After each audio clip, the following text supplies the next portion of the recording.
What's going on, everybody? Welcome back to the channel, and we are officially on season 2, episode 2 for the Proud Family, Louder and Prouder. Guys, we're gonna get right into this episode because there is a lot to talk about and a lot to unpack. But of course, before we begin, the only two things I'm going to ask of you is please consider giving this a long view duration. That way you help us fight the YouTube algorithm, and like the video, of course, because it's free, it's easy to do it, and it helps us fight the YouTube suppression that we face every single day. With that being said, let's get into the review for season 2, episode 2 of the Proud Family. Now, throughout this entire season 2, the first thing I'm looking for is a signs of kind of like the wokeness everybody's talking about, because season 2 supposedly is vastly different from season 1. And in the first episode of season 2, I didn't really get a lot of that until the very end, where they started to showcase some things. And in this particular episode, you really start to see the signs. So I know it's coming. And that's the worst part. I know when watching this TV series, even though it's very inconsistent, I gave it a little bit of a slightly above average score overall for the first season. When I'm watching this particular season, I can see the signs a mile away, and you're going to see some in this particular episode, don't worry. So the episode starts off with Penny trying to sneak into her house. Obviously, she's been doing some naughty stuff that she should not be doing with her boyfriend, and her parents catch her, and they are not happy. Check this out. Girl, Penny, do you know what time it is? Get off my case. I'm not a kid anymore. What did you... Let me at her. Now, the funny thing is, if that was my kid, you best believe an ass whipping would be coming. But of course, I can't blame Trudy here in the slightest. I thought that was pretty funny. Ironically, Oscar is the one that is constantly trying to protect Penny in this particular episode, and Trudy is just not having it. So of course, Trudy wants to destroy Penny and is wondering why Oscar is letting her get away with this. Check this out. Acting like she can just come and go whenever she feels like it. I don't know. Hormones. If she keep acting like this, I finally get to get that home gym. So obviously Oscar is trying to protect Penny and is making up excuses for why she could just come and go. Obviously Trudy is not having it. Trudy is going to discipline Penny, as she rightfully should in this particular episode, and make her do a bunch of things that she doesn't want to do. And then we fast forward, we have a scene within the high school. Now this is where it starts to become a thing, right? So in this episode, you have a teacher who, this teacher right here is apparently the one that's in charge of detention, and he is talking about activism and journalism. It's one of the biggest signs, in my opinion, that this stuff is really about to take off, especially when they're talking about the likes of Ta-Nehisi Coates, for example, or Zinran, which I believe was a female British-Chinese journalist, if I'm not mistaken, or Michelle Alexander, who I believe wrote a book on Jim Crow, or the new Jim Crow, I believe it was called. So again, these are all the particular people that they want young people to be looking up to and looking into, because these people always want to write about certain things regarding oppression and how modern day oppression is a thing, and they want people to be growing up to be victims. This is essentially the mindset that these writers love to talk about. So I find it interesting that they have purposefully listed out these particular people, throw out there for the kids who are watching this TV show to look into, because you know the kids are going to look into these names. But I digress. Here, let's play the clip so you guys can see. I'm glad you can join us, Sister Proud. This is the 4th time this week you've been late. Brother Kwame, didn't you tell us to change things, that we have to break the man's rules? Yeah. Again, the fact that they call each other brother, sister, it's just...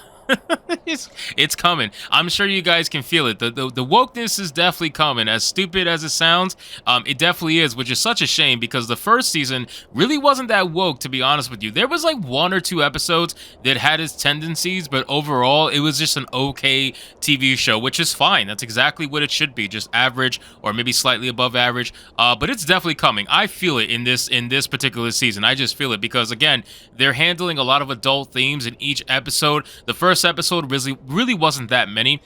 This episode, you're gonna have the activism stuff, the journalism stuff, and it gets interesting. So let's see what more happens. So you have Penny, La Cienega, and Dejanay, who are talking about the fact that they think that she has the hots for the teacher, and that's why she's trying to purposefully get detention, or whatever the case may be. But it just seems like Penny's acting out. Not really sure why Penny's acting out all of a sudden. She seems to be very rebellious against her parents, but I mean, that's just the thing about teenagers, and that's just how they act. Penny finds out that she completely forgot to do a assignment, and she gets reminded about it. Check it out. I wrote about myself because I'm my own inspiration. Oh, wow. I forgot. I was out late with Kareem last night. On a school night? So Penny realizes she completely forgot to do the report, and she gets this bright idea to try to copy the report from Dejanay. Why that is, I'm not sure.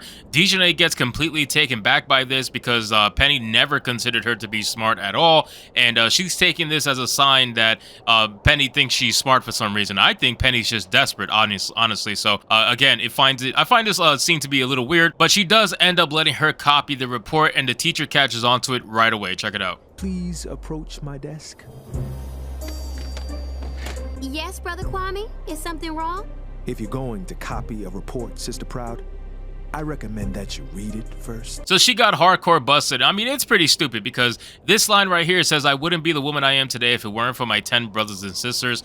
Obviously, Penny does not have 10 brothers and sisters. That is a known thing about Dejanay. So again, the teacher caught on to it right away and ended up giving her detention.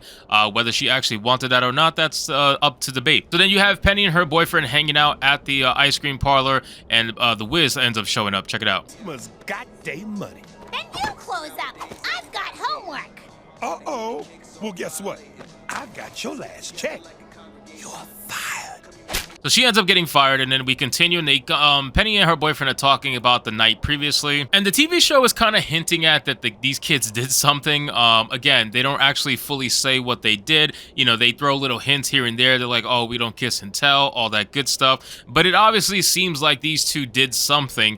And I find it a little strange that they're hinting at this in this TV show. But again, it is for teenagers, not necessarily young kids. So I guess, whatever. Let's not pretend like teenagers don't do this shit 24/7. So Penny ends up begging him to stay later, but he says that his parents is tracking him after last night because they were really mad that he stood out so late with Penny. And then Penny ends up getting stuck with the bill, which I think is pretty damn hilarious. So she gets all pissy about it, and then she ends up going home. When she goes home, she's locked out, and she finds out her keys don't work because the locks were changed, and Trudy changed them because she's tired of Penny showing up whatever the hell she wants. Check it out. Hey, Mama, open the door. Something's wrong with my key. Nothing's wrong with your key. We changed the locks. Change the locks? Why?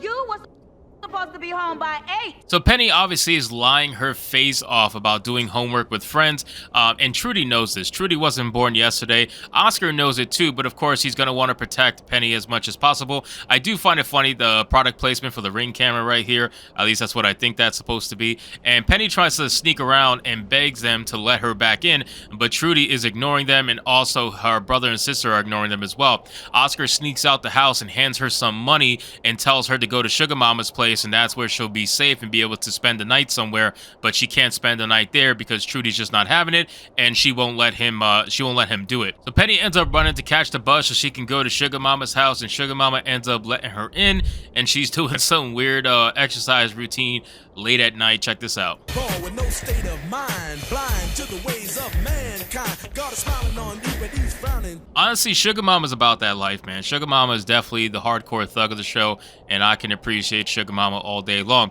Sugar Mama's got some weird mask on. Obviously, it's an oxygen mask that she needs to be able to actually exercise because she's old. So Penny thinks that she's going to have a good time at Sugar Mama's house for the night, and that her parents are going to pick her up in the morning. At least that's what she thinks. Sugar Mama says no problem, they'll take care of Penny, and they pull out a bed for her, and then Penny ends up getting confused because Sugar Mama then says that that bed is for the dog, and then the dog is pulling out her actual bed, which apparently used to be Oscar's bed, and Sugar Mama knows everything that's going on, is about to wreck Penny's day. Check this out. Your daddy's old bed.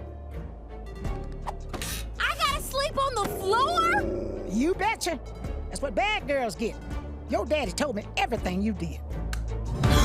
So Penny realizes that she's in it for a rude awakening.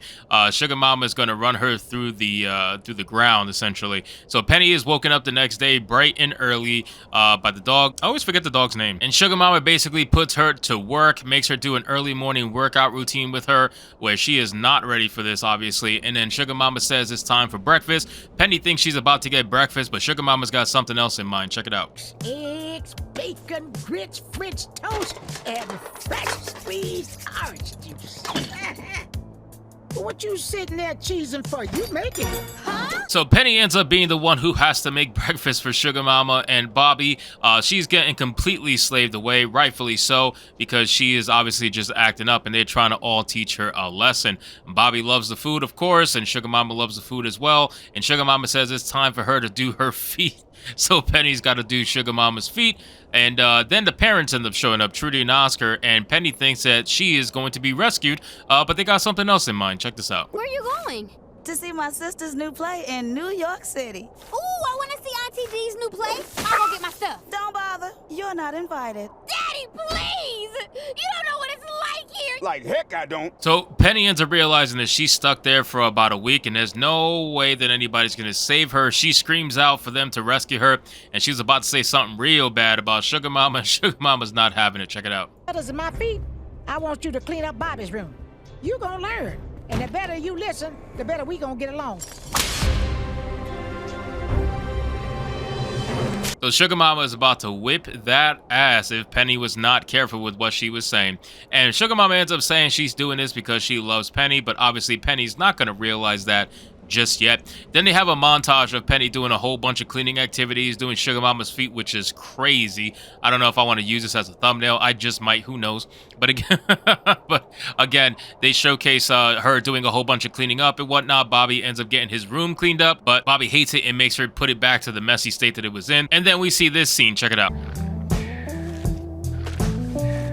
Sugar Mama ends up having a picture of herself and Martin Luther King. At least that's what it looks like to be Martin Luther King together in a picture. And it just keeps throwing in little tidbits here and there that they want to talk about certain things, but they're just not quite ready to hit on them yet because they're still trying to bait people in into the first couple of episodes before they hit you with everything and every single message they want to hit you with. I know it's coming. It's definitely coming. There it is, Sugar Mama taking a picture of Barack Obama and Michelle Obama. I'm telling you, it's coming.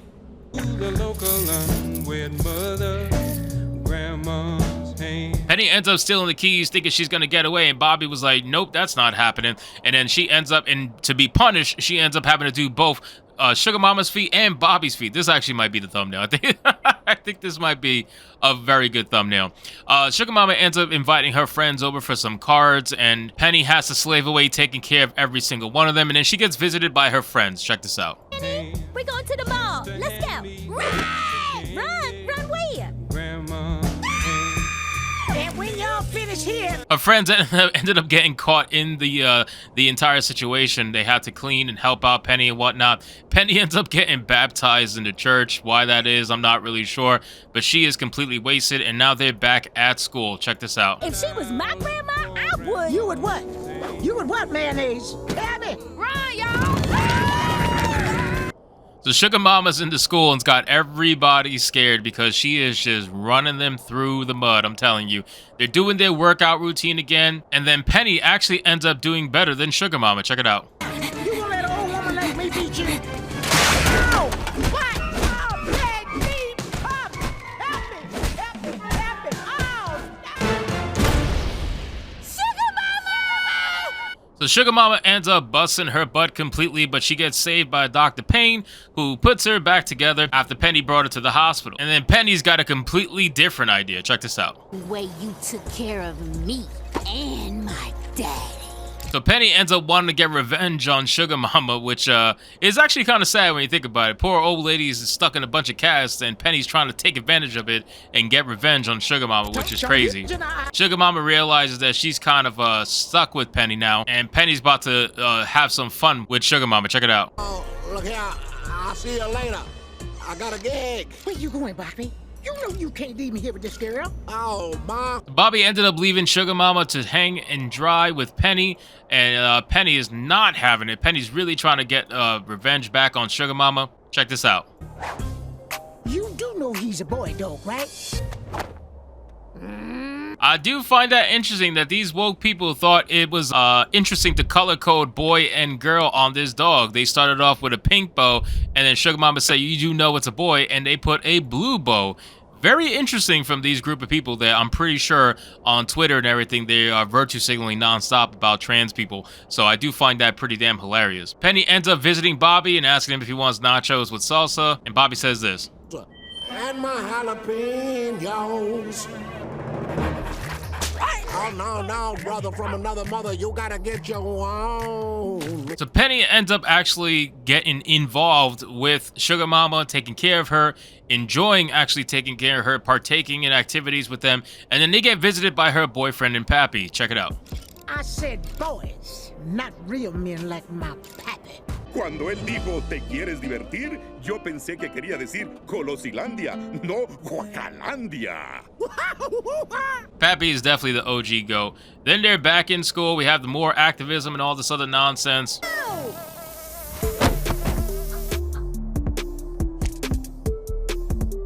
And now Penny is actually enjoying doing Sugar Mama's feet, which is weird. She writes, "I love you, Sugar Mama," on her toes after doing them. So Penny has definitely come around, finally, after a week of torture between Sugar Mama and herself. And then when Trudy ends up seeing Penny and returning, check this out. Penny, what's going on here?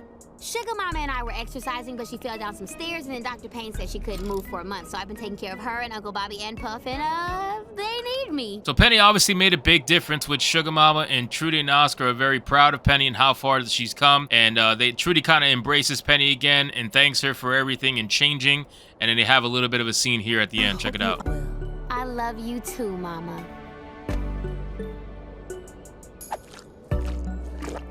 Mama, you can walk. Oh, it's a miracle. Yes, it is. Yes, it is. Come to find out, Sugar Mama was lying the entire time about not being able to walk because she wanted Penny to learn how to take care of somebody other than herself. And that was essentially her way of teaching Penny how to be a little bit more mature. And that's essentially where the episode ends. So aside from the stupid activism stuff, definitely starting to see little tidbits here and there of what they plan to do with this particular season. It is starting to get to the point where I'm going to notice more and more of this stuff, and I can only guarantee that the episodes are going to get worse from here. So please, if you guys have watched this TV review so far and you're this far into the video, do not miss the future episodes, because I guarantee you it's going to get a lot worse. So with that being said, guys, I'm going to give Season 2, Episode 2 of Louder and Prouder a solid 7 out of 10. I think the episode is pretty good for the most part. The activism stuff really is giving me vibes of where this is going to go. But so far, taking each episode aside separately, this particular episode gets a 7. So with that being said, guys, I hope you did enjoy this video. And if you did, consider leaving me a subscribe. I would greatly appreciate it. Don't forget to like the video, comment, let me know what you thought. And I'll see you guys on the next one. Hypnotic out.